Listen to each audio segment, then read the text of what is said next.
Ladies and gentlemen, we've actually come to this point. Democrats are pleading with Joe Biden not to die. That's all they want from him. I'm not kidding. In a story from The Atlantic titled, "Stay Alive, Joe Biden," Democrats need little more from the frontrunner beyond his corporeal presence. You know, this is a real story.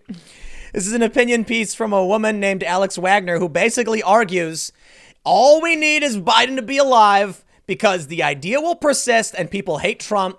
We don't need anything from him. The speeches are over. Just please, Joe, please don't die. Well, I'll look. Okay, man, please, Joe, don't die. I agree with that. But come on.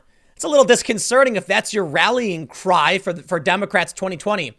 Joe Biden's tagline, Obama had, hope and change. Yes, we can. Biden has stay alive, please, Joe.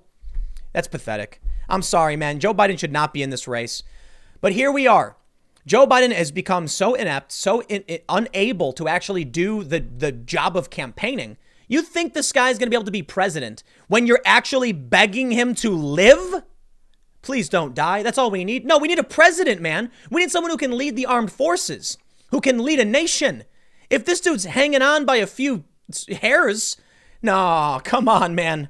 You know what? At this point, I can only assume they want him to lose. Sure. Let's read what she says. 2 days before the South Carolina primary that would reverse his political fortunes and redirect the course of the Democratic nomination, Joe Biden's campaign for president announced a hastily planned event at McClellanville, South Carolina. The national campaign press was alerted that Biden would enter full battle mode at this stop, as the proverbial gloves were about to come off ahead of the kill or be killed primary on Saturday. And no one would want to miss this one. And yet when the cameras and reporters arrived, all they found were a few folding chairs and an otherwise empty parking lot. In front of a community health center, Biden walked out to a podium, mumbled a few words about the improvements he wanted to make to Obamacare, and then shuffled off alone. The sun was shining, the birds were chirping, and absolutely nothing had changed. The most notable thing about the event was how unremarkable it was. Yeah, many people have been saying that about Biden for a long time. In the annals of political history, the week leading into Biden's 30th point margin of victory on primary night in South Carolina, will likely be recorded as the one that ultimately determined the course of the nominating battle. That Saturday night, Biden showed his unmatched power among black voters and began to dispense with his rivals. But you sure wouldn't have known it from the guy on the campaign trail. Yeah, funny, isn't it?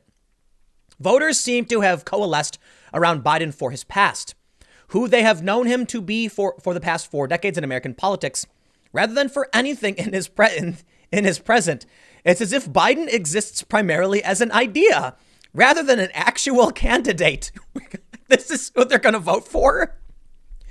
Today, as the country and the world enters what is likely to be a prolonged period of darkness, left to the mercy of a deadly virus, Biden is grappling with the reality of what he can and must do in this hour of crisis. As the man who would like to take over leadership of the United States, already this week, there are news reports that his campaign is in a state of suspended political animation. Well, to quote the great Joe Biden, we have to take care of the cure because it will be worse or something like that. I don't know, whatever. Okay, that was a terrible quote. But I don't know what the guy's been trying to say. He's in his house. He's got like some weird fake background and he mutters and mumbles as per usual. And I got no idea what he's proposing. Here's what they say. Biden can't fully pivot to the general election. He can't truly unite the party's warring factions, nor can he begin stockpiling the vast amounts of money he'll need for November. His momentum has effectively been stopped cold. For the foreseeable future, all live campaign events are canceled, so he can't hit the stump to try and capitalize on the excitement he had just stoked. His ability to criticize Trump on anything other than his performance on coronavirus response and preparedness is constrained by the emergency-like conditions. I'm surprised we haven't heard Democrats claim that Trump staggered the response to coronavirus on purpose to hurt Biden's campaign. Come on. That sounds like something they would accuse him of, right? The hand-wringing over fundraising and campaign events may be beside the point. After all, if you were on the campaign trail for the past 3 months, what struck you was not Biden's organization, there was little, or his resources, there were few. What is this? Or even the campaign messaging. Joe Biden has been and forever will be Joe Biden. What was striking was the sense of anguish and urgency articulated by everyone everywhere all the time. And that was before the pandemic. Dude, Biden's slogan should be like, I guess, fine, we'll take Biden. There were the Bernie Sanders supporters on the campus of Florida International University who told me, however, reluctantly, that they would vote for Biden because Donald Trump had to be stopped. There were the soccer moms canvassing for Amy Klobuchar in Johnson, Iowa, who made clear that their primary concern, more than Amy's chances, was whether Trump was going to get reelected. There were the Culinary Workers Union members in Vegas, who hadn't been fired up by any candidate in particular, but who told me they felt as if they faced an existential threat from the Trump administration. And that was enough to drive them to the voting booth and to pull the lever. Yeah, well, those people voted for Bernie, mind you. There were the older black voters in Winston-Salem, North Carolina, who woke up at 7 a.m. to check out Michael Bloomberg, mostly because they were worried that Biden was slipping and Trump had to be removed. And if Joe couldn't do it, they said, then they had to find someone who would. Almost no one I came across said they were going to vote because someone, anyone, but especially Joe Biden, had made their hearts sing. Even Sanders supporters, the ones in the flesh, not online, were clear-eyed about their desire to defeat Trump first and foremost, ending the Trump presidency because of the lies, the cruelty, the indignities, the misogyny, the incompetence, the fraudulence, the corruption, the clownishness, the recklessness, the lawlessness, the selfishness. Oh, the list went on. That was something that united men and women across the United States and left them in a state of anguish. And so they rallied around Joe Biden and were praying that he lives. Is that your message to the American voter? Dude, Trump's approval ratings when it comes to the economy is at 53% according to one poll. In the aggregate, he's well above water. And this is what you're saying?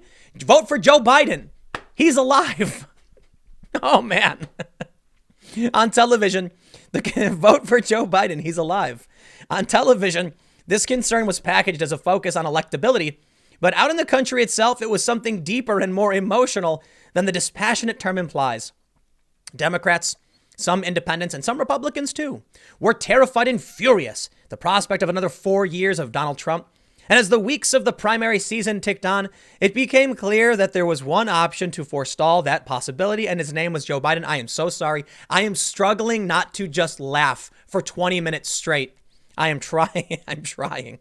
Through it all, the fairly awkward, awful campaign events. This is a woman who's just slamming Biden over and over again as inept, incapable, lacking resources with crappy events and begging him just to live. Oh, man.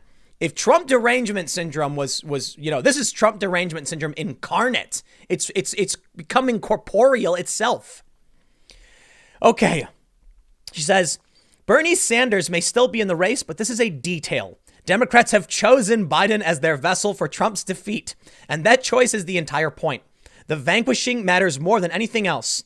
In all likelihood, the desire to oust Trump will be piercing in the coming days as death and chaos escalate. The president has been reckless, duplicitous, and morally hazardous in his leadership during a pandemic that is likely to be the defining event of a generation. Forget about a campaign cycle. But the many union members looking at their closed casinos and their mothers in lockdown with their children and their students forced off their campuses and older Americans living in complete isolation may find it impossible to imagine that their earlier fears about another 4 years of Trump have abated, or that the ferocity of their desire to get him out of office has lessened. Indeed, the emotion of this moment may displace any that has come before it. Biden's team appears to understand this. And to believe that what matters most now is keeping their candidate alive. This is real. Alive in the American imagination as an alternative to Trump. His appearances these days have an almost parallel universe quality to them. Biden's audience-less remarks from his home in Delaware have the suggestion of an Oval Office address. What is this? This can't be real. And their content seems intended to offer a glimpse into the twilight zone where someone else, someone more empathetic and capable is president. It's as if Biden is I can't read this. It's telegraphing to the public. You have already imagined that I can beat Trump now. Imagine what it will be like when I am president. And he need only live. Yes, for the foreseeable future, there will be no more speeches in front of hundreds or lines of people waiting to shake Biden's hand. There may not even be the glossy fanfare of a convention with a primetime address. But truthfully, all those things were always sort of beside the point. Like on that morning in McClellanville and countless others besides, Biden was never really convincing anyone on the stump. What? His political power at this point is an idea held collectively about how to defeat Trump.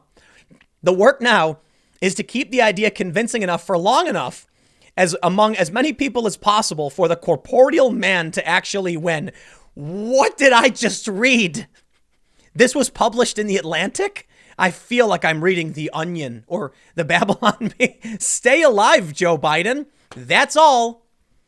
She literally went through a huge list of everything wrong with Biden and then ended by saying, but he's alive. That's amazing. She's telling you to vote against Trump and not to vote for Biden. You know, I'm not going to do that. I think y'all are nuts. I'm just not going to vote. My vote is my support. I'll vote for somebody I like, not nobody. I'm not going to vote for a dude because he's alive. I'm going to vote for Biden if he's got ideas, which he doesn't. Or at least maybe he did 40 years ago, but today he doesn't. Today he mishes and mashes them up and nothing's going on. I'll tell you what. If that's all anyone need be, that says a lot about Buttigieg, Klobuchar, Warren, Bernie, etc., etc., etc. Vote for Biden. He's alive. I'll see you all in the next segment in a few minutes. Oh, geez.